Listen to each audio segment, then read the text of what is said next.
नमस्कार। आज हम शुरू कर रहे हैं प्रश्नावली 4, दो चरों वाले रैखिक समीकरण एवं असमीकाएँ। और इसमें हम विविध प्रश्नावली 4 के सवाल हल करेंगे।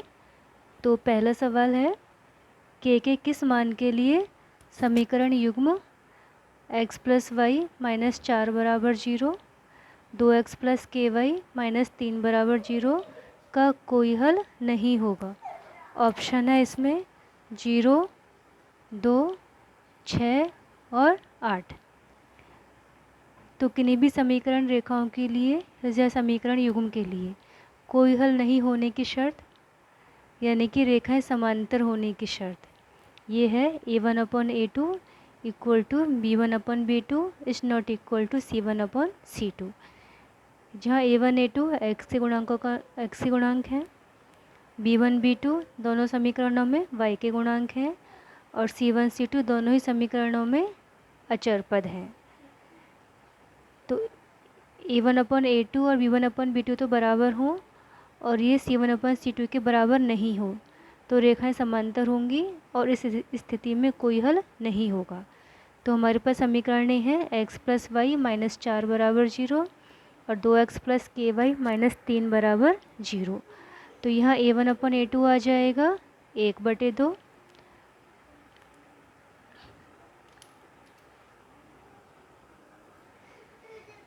यहाँ पर इस समीकरण में जो x का गुणांक है वो 1 है और इस समीकरण में x का गुणांक 2 है। तो a1/a2 हमारे पास आ गया 1/2।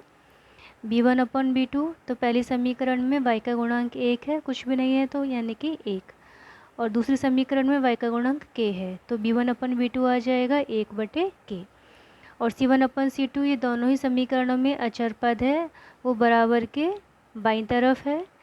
तो c1/c2 आ जाएगा -4 बटे -3 यानी कि 4/3। तो हम लेंगे a1/a2 इक्वल टू b1/b2। यहाँ से हम इन दोनों को लेके चलेंगे तो a1/a2 इक्वल टू b1/b2 यानी कि 1/2 बराबर 1/k। वश गुणा करेंगे, k को 1 से गुणा करेंगे और 2 को इधर वाले 1 से, तो k बराबर 2 आ जाएगा, यानी कि बी ऑप्शन हमारे पास आंसर होगा। अब हम करते हैं इसका दूसरा सवाल। दूसरा सवाल है, के किस मान के लिए समीकरण युग्म 3x माइनस 2y बराबर 0 और kx प्लस 5y बराबर 0 के अनंत हल होंगे।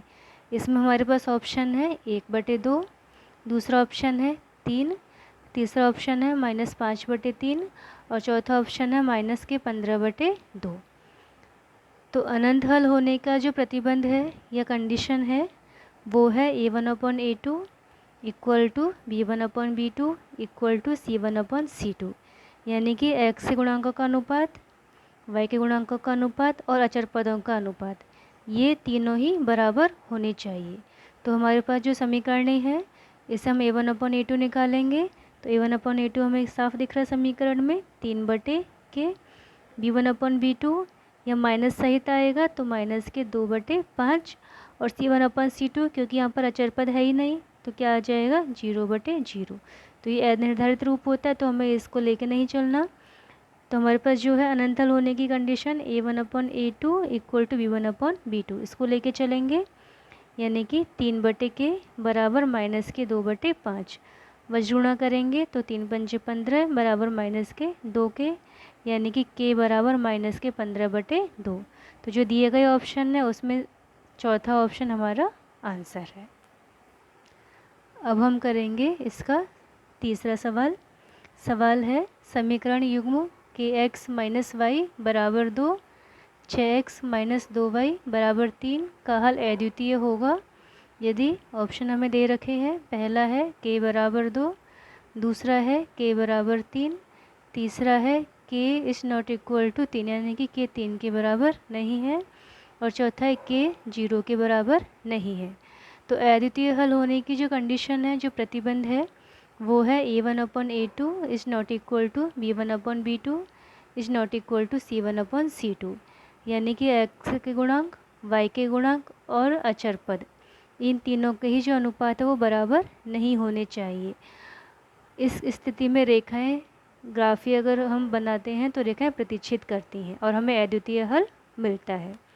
तो हमारे पास समीकरण है कि x माइनस वाई बराबर 2 और 6x माइनस 2y बराबर 3। यहाँ से हम a1/a2 निकालेंगे तो k/6 आएगा, b1/b2 निकालेंगे तो -1/-2। यहाँ पर y के साथ कोई भी संख्या गुणा नहीं हो रही यानी कि 1 गुणा हो रही है, तो -1/-2 यानी कि 1/2। और c1/c2 यहाँ दोनों ही अचर पद हैं, वो समीकरण में बराबर वाले निशान के दाईं ओर है, तो इन दोनों का अनुपात इसी तरह से आएगा, तो c1/c2 आ जाएगा 2/3। तो हम लेके चलेंगे a1/a2 बराबर नहीं है b1/b2, तो हमें मिलेगा k/6 बराबर नहीं है 1/2।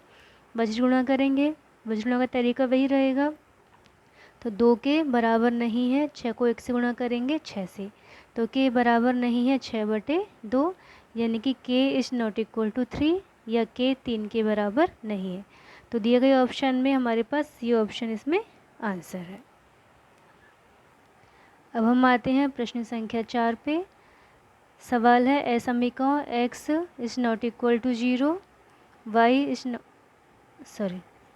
x बड़ा है या बराबर है 0 के, y बड़ा है या बराबर है 0 के संगत समीकरण व्यक्त करते हैं।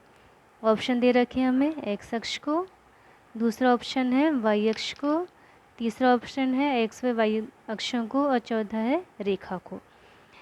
जो असमीकरण है x इज ग्रेटर देन और इक्वल टू 0, तो यानी कि x या तो 0 के बराबर है या फिर x धनात्मक है। तो अगर हम एक कार्तीय निर्देशांक तल बनाएं तो इसमें मूल बिंदु जो है उसके निर्देशांक 0 0 होते हैं, तो ये व्यक्त करता है x बराबर है 0 को, और x बड़ा है 0 ये होता है धनात्मक x अक्ष की तरफ, क्योंकि यहाँ पे सारे जो मान हैं वो 0 से बड़े होते हैं।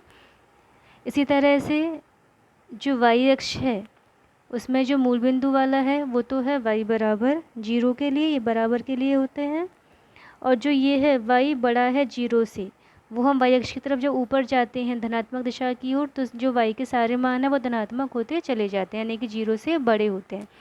तो जो हमारे पास दोनों असमीकरण दे रखी हैं, इन असमीकरणों को हम व्यक्त करेंगे x अक्ष और y अक्ष से।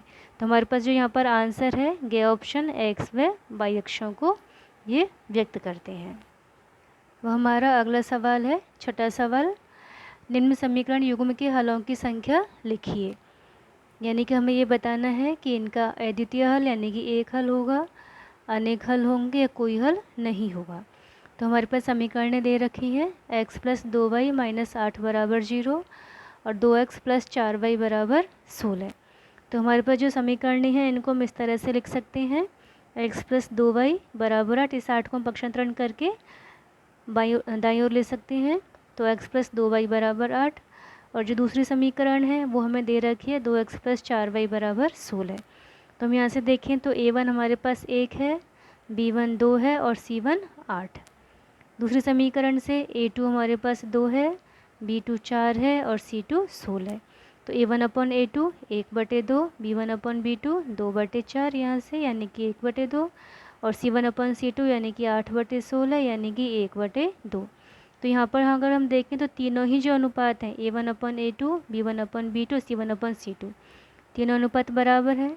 जब तीनों अनुपात बराबर है यानी कि रेखाएं समपाती हैं, और समपाती होने की स्थिति में अपरिमित रूप से अनेक हल होते हैं। अपरिमित रूप से अनेक हल का मतलब है अनंत हल होते हैं। तो इस समीकरण युग्म के हलों की संख्या अनंत है। अब हम आते हैं इस प्रश्नावली में हमें 5वां सवाल अधूरा दे रखा है, इसलिए हमने उसको नहीं किया है। तो हम आते हैं 7वें सवाल पर। 7वां जो सवाल है, यदि समीकरण युग्म 2x प्लस 3y बराबर 7, a plus b into x plus 2a minus b into y बराबर 21 के अनंत हल हों तो a b के मान ज्ञात करो। तो जो समीकरण है हमारे पास 2x प्लस 3y बराबर 7 और a plus b into x plus 2a minus b into y बराबर 21। यहाँ से हम निकालेंगे a1/a2 जो आएगा 2/a प्लस बी के, b1/b2 ये बराबर होगा 3/2a माइनस बी के, और c1/c2 बराबर होगा 7/21 के। अब हमें यहाँ पर दे रखा है कि अनंत हल है। अनंत हल का मतलब a1/a2 बराबर b1/b2 बराबर c1/c2। तो हम लेके चल रहे हैं a1/a2 यानी कि 2/a + b, b1/b2 यानी कि 3/2a - b और c1/c2 यानी कि 7/21। अब हम पहला और तीसरा इन दोनों को लेके चलेंगे। तो 2/a + b बराबर 7/21 यानी कि 2/a + b बराबर 7/21 का मतलब 7 से कट जाएगा तो 1/3। वज्र गुणा करेंगे तो 3 दूनी 6 बराबर a + b या a + b बराबर 6। इसी तरह से वापस हम समीकरण 1 पे आते हैं। अब हम लेंगे 3/2a - b बराबर 7/21।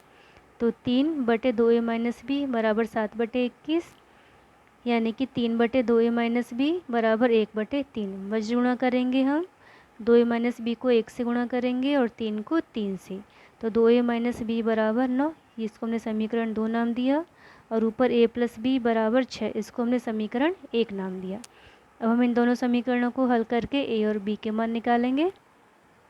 तो हम 1 और 2 समीकरण को पहले जोड़ेंगे। तो समीकरण 1 है हमारे पास a + b बराबर 6 और 2 है 2a - b बराबर 9। जब हम इन दोनों को जोड़ेंगे तो जो b का इधर प्लस और इधर माइनस साइन है वो दोनों एक दूसरे से कैंसिल हो जाएंगे अलग अलग साइन होने के कारण। तो हमारे पास मिलेगा 2a और इधर ये 1a यानी कि 3a बराबर 9 और 6 जोड़ेंगे तो 15 यानी कि a बराबर 15/3 यानी कि 5। इस a का मान हम लिखेंगे समीकरण 1 में। समीकरण 1 हमारे पास यही है a + b बराबर 6। तो a का मान 5 + b बराबर 6 यानी कि b बराबर 6 - 5 बराबर 1। तो हमारे पास a का मान आ गया 5 और b का मान आ गया 1। अब हम 8वां सवाल हल करेंगे। इस समय का मॉड x, ये जो दो डंडे हैं इसको अपन मॉड x बोलते हैं। तो mod x is less then और इक्वल टू 3 के हल समुच्चय को छायांकित कीजिए।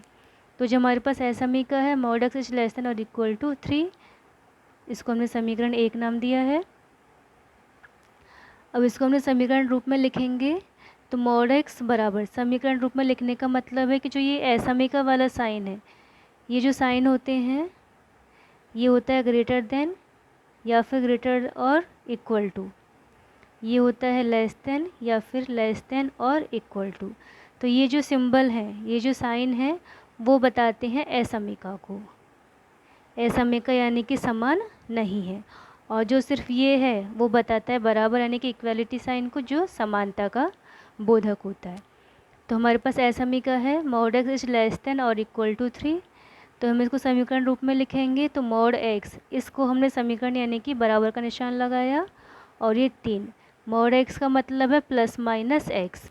मॉड x का मतलब 3 यानी कि x का मान +3 भी हो सकता है और -3 भी हो सकता है। जो ये मॉड वाला सिंबल है वो ऋणात्मक मान को भी धनात्मक में बदल देता है, यही इसका गुणधर्म होता है।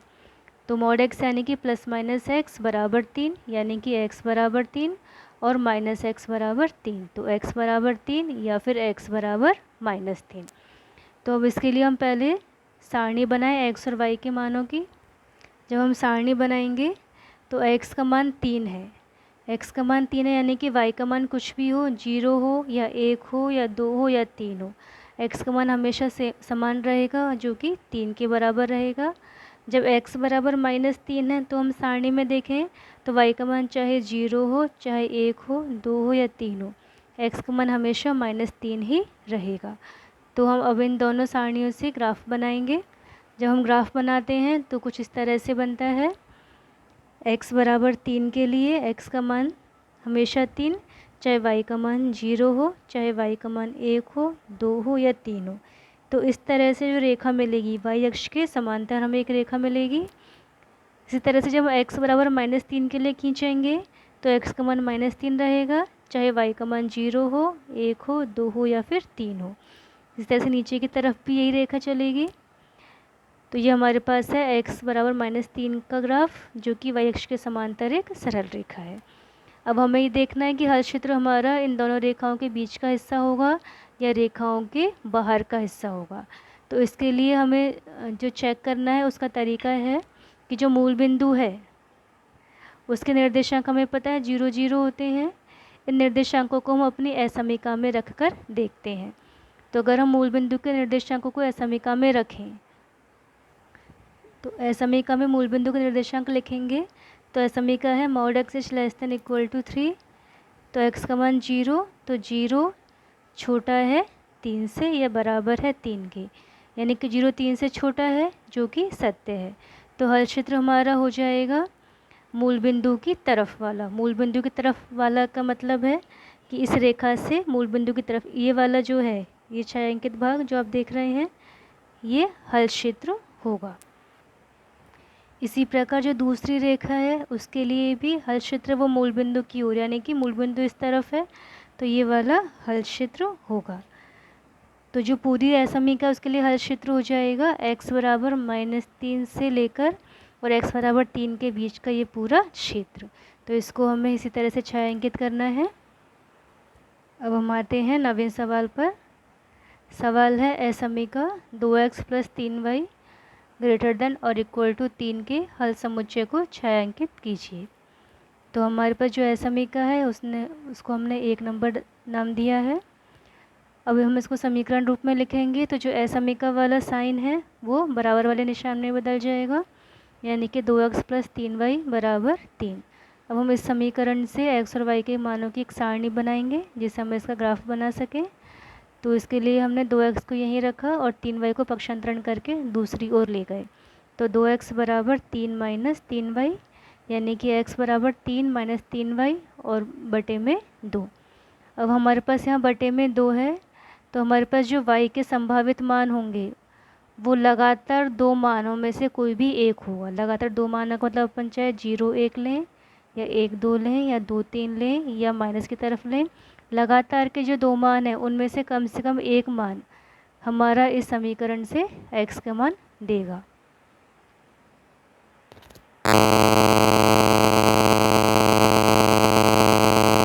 तो हमने y का मान 1 लिखा। जब y का मान 1 लिखेंगे तो x बराबर हमें मिलेगा 3 - 3 गुणा 1 बटे 2, यानी कि 3 - 3 बटे 2, यानी कि 0 बटे 2, यानी कि 0। जब हम y का मान 3 लिखेंगे, अब हमारे पास एक मान पता चल गया, y का मान 1 हमने ले लिया। लगातार के 2 मानों में से हमें एक मान मिल गया। अब अगला मान के लिए हमें ज़्यादा सोचने की आवश्यकता नहीं है। जो हमारे पास हर की संख्या है यहाँ पर ये 2, इसको पहले वाले मान में हम जोड़ भी सकते हैं और घटा भी सकते हैं। तो अगर हम जोड़ेंगे तो हमारे पास मिलेगा y का मान 3, और अगर हम घटाएंगे तो हमें मिलेगा y का मान -1। अगर हमें x के मान बहुत बड़े मिलेंगे तो हम घटा लेंगे और छोटे मिलेंगे तो हम जोड़ लेंगे। तो हम लिखेंगे y का मान 3। जब y का मान 3 लिखेंगे तो हमें मिलेगा x बराबर 3 - 3 गुणा 3 बटे में 2, यानी कि 3 - 9 बटे 2, यानी कि -6 बटे 2, तो ये आ जाएगा -3। इसी तरह से अब अगला मान लिखने के लिए जो इसे ठीक पहले का मान है 3 में हमने ये हर की संख्या 2 जोड़ दी, तो 3 और 2 5। तो हम y का मान 5 लिखेंगे। 5 लिखने पर हमें x मिलेगा 3 - 3 गुणा 5 बटे 2, यानी कि 3 - 15 बटे 2, यानी कि -12 बटे 2, तो -6। तो हमारे पास यहाँ x और y के मानों की सारणी आ गई। x और y के लिए हमें कोई कम से कम 2 मानों की आवश्यकता है, हम 3 भी निकाल सकते हैं। तो y का मान 1 3 और 5, तो y का मान 1 3 और 5, और इनके लिए हमारे पास x के मान 1 पर 0, 3 पर -3 और 5 पर -6, तो 0 -3 और -6। अब हम इस समीकरण के लिए ग्राफ बनाएंगे। जब हम ग्राफ बनाएंगे तो निर्देशांक अक्षों को हम इस तरह से आलेखित करेंगे। ये हमने यहाँ पर लिया है x o x डैश और y o y डैश। हमारे पास यहाँ पर x के मान है वो ऋणात्मक दिशा में है, तो हमने यहाँ कोई मान अंकित नहीं किया, ऋणात्मक दिशा में लिया। तो -1 -2 -3 हमें -6 तक चाहिए, तो कम से कम -6 तक हमें लेने हैं। और y के मान हमारे पास सभी धनात्मक दिशा में है 5 तक, तो हमने 5 तक यहाँ अंकित कर लिए बराबर दूरी पर। अब x बराबर 0 पर y का मान 1, तो x 0 है y अक्ष पर और y का मान 1। -3 पर 3 है, तो -3 पर y का मान 3, और x का मान -6 और y का मान 5। तो हमें इस तरह से बिंदु मिल गए। तो हमारे पास ये एक रेखा मिल गई, हमने तीनों को मिला दिया, एक रेखा मिल गई। अब हमें ये देखना है कि इस रेखा के ऊपर वाला हिस्सा हल क्षेत्र होगा, इस रेखा के नीचे वाला हिस्सा हल क्षेत्र होगा। तो चेक करने का तरीका है कि हम असमीका है जो हमारे पास, असमीका जो हमें दे रखी थी 2x + 3y > 3, इसमें हम मूल बिंदु का निर्देशांक लिखकर चेक करेंगे। तो जब हम असमीका में मूल बिंदु का निर्देशांक लिखते हैं, असमीका है 2x + 3y > 3, x का मान 0 और y का मान 0 लिखे मूल बिंदु के निर्देशांक, तो हमें मिलता है 0 + 0 बड़ा है 3 से, यानी कि 0 बड़ा है 3 से, ये बराबर है 3 के।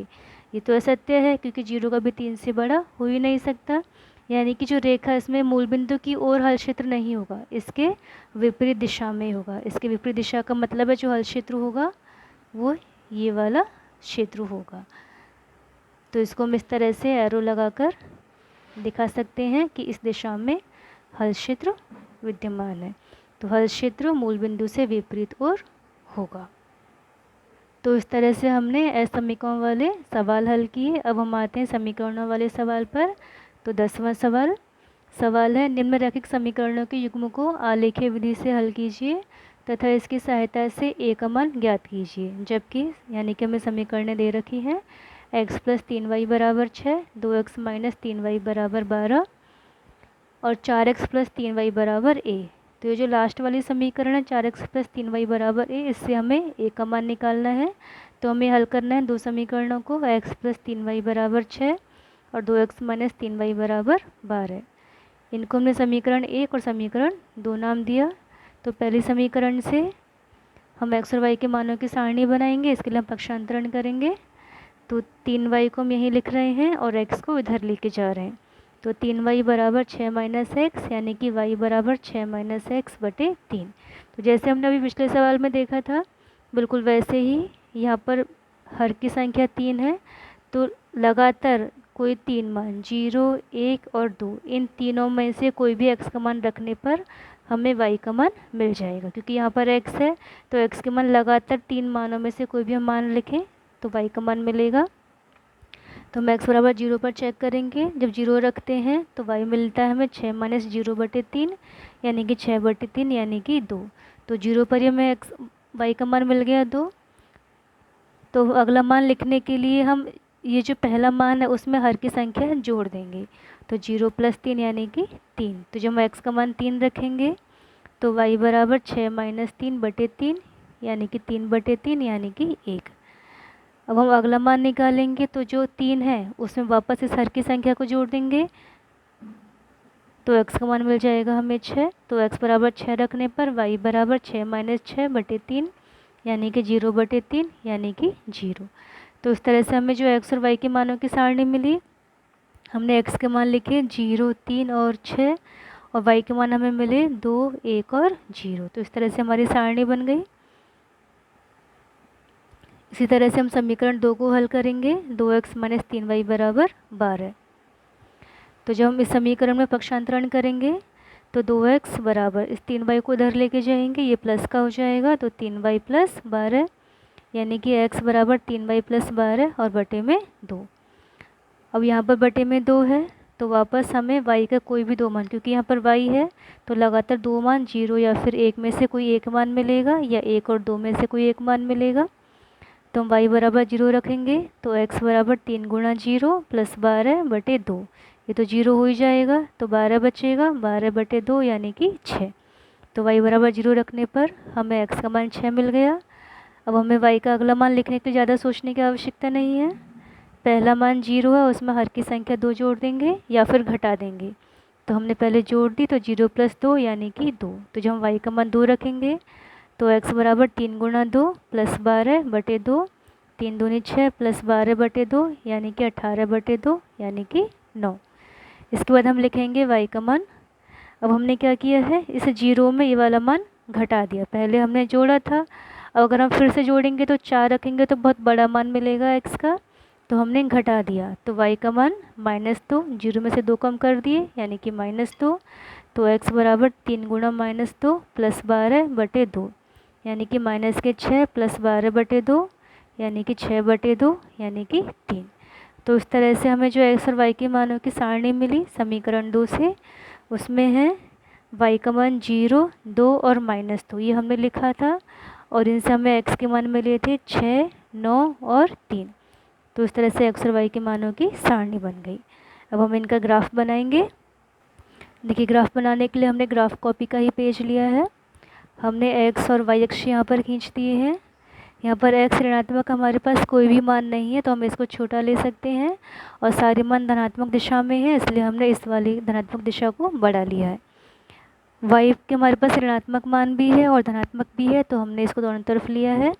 अब हमने इस जो मोटी लाइन है, देखिए ग्राफ पे हमें ध्यान रखना है, एक तो ये बारीक लाइन होती है और एक ये मोटी लाइन होती है, तो हमें मोटी लाइनों पर ही अपने अक्ष की लाइन खींचनी है, और फिर हर मोटी लाइन पर हमारा एक अंक अंकित होगा। तो ये मूल बिंदु 0, फिर मोटी लाइन पर 1, 2, 3, 4, इस तरह से हमने 9 तक अंकित किया है। और इसी तरह से जब हम दोनों तरफ ध्यान रखेंगे मोटी लाइन का, तो हमारे पास गलती की संभावना कम रहेगी, गलती नहीं होगी। तो यहाँ 0 के बाद फिर बड़ी लाइन पर यानी कि मोटी लाइन पर y के मान 1, 2, 3, 4, 5, और ऋणात्मक दिशा में -1, -2, -3। अब हमारे पास जो सारणी है, इधर आप सारणी देख रहे हैं, इनसे हम यहाँ ग्राफ बनाएंगे। ग्राफ के लिए हमें यहाँ पैमाना भी लिखना ज़रूरी है। तो x y अक्ष पर हमने 1 सेमी बराबर 1 इकाई लिया है।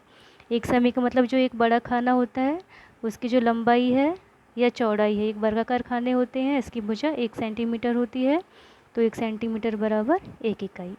अब जो पहली सारणी है उसमें x का मान 0 और y का मान 2, तो x का मान 0 और y का मान 2 यानी कि बिंदु y अक्ष पर होगा।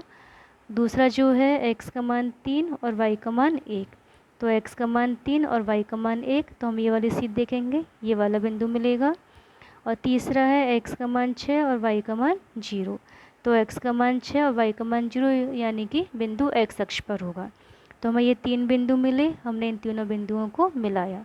हमारे पास जो ये रेखा है वो पहली समीकरण यानी कि x + 3y = 6 के लिए है।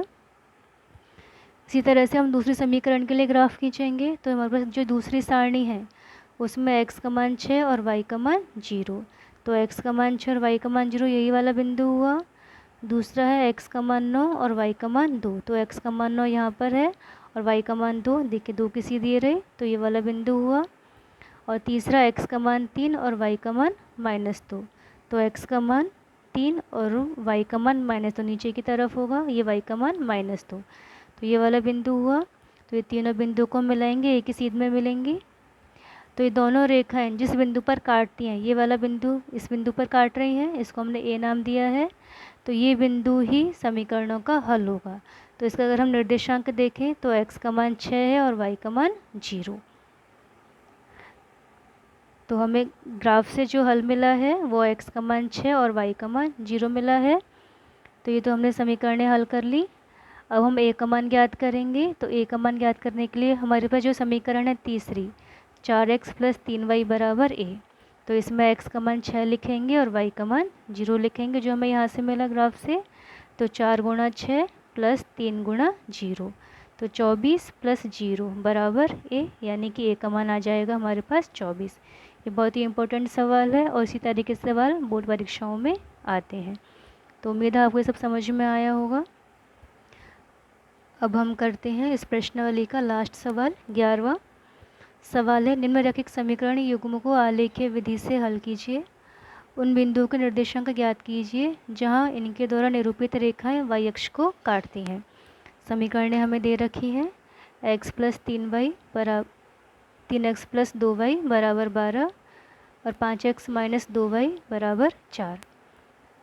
तो समीकरण से हम x और y के मानों की सारणी बनाएंगे। तो पहली समीकरण है 3x + 2y = 12, तो 3x को हम यहीं रखेंगे और 2y को पक्षांतरण करके दूसरी ओर लेके जाएंगे।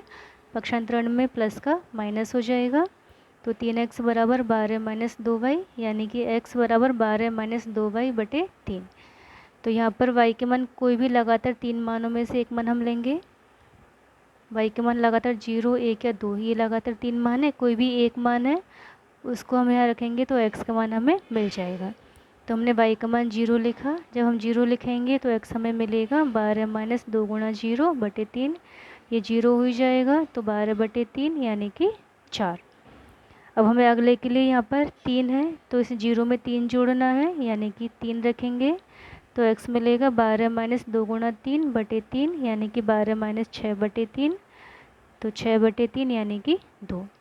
अगले के लिए हम वापस इस 3 में ये हर की संख्या 3 जोड़ेंगे तो y का मान 6, तो x बराबर 12 माइनस 2 गुणा 6/3 यानी कि 12 माइनस 12/3, तो ये हो जाएगा 0/3 यानी कि 0। तो हमारे पास जो x और y के मानों की सारणी है, हमने y के मान लिखे 0, 3 और 6, तो हमें x के मान मिले 4, 2 और 0, तो हमारे पास सारणी मिल गई। इसी तरह से हम समीकरण 2 से सारणी बनाएंगे। समीकरण 2 हमारे पास है 5x माइनस 2y बराबर 4, यानी कि 5x बराबर 2y को इधर लेकर गए पक्षांतरण से, तो 4 प्लस 2y यानी कि x बराबर 4 प्लस 2y/5। इसमें हम कोई लगातार y के 5 मानों में से एक मान x के मान मिलेगा। तो y का मान हम जब 3 रखते हैं, 0 और 1 पर हमें नहीं मिलता, 2 पर भी नहीं मिलता, 3 जब हम लिखते हैं तो x बराबर हमें मिलता है 4 प्लस 2 गुणा 3/5 यानी कि 4 प्लस 6/5 यानी कि 10/5 यानी कि 2। और पहला मान मिलने के बाद हम 3 में इस 5 का हर की संख्या को जोड़ेंगे तो y बराबर 8 रखने पर x बराबर 4 प्लस 2 गुणा 8/5 यानी कि 4 प्लस 16/5 20/5 यानी कि 4। तीसरा मान निकालने के लिए हम 8 में 5 जोड़ भी सकते हैं, तो 13 आएगा। 13 आने पर बहुत बड़ी संख्या मिलेगी,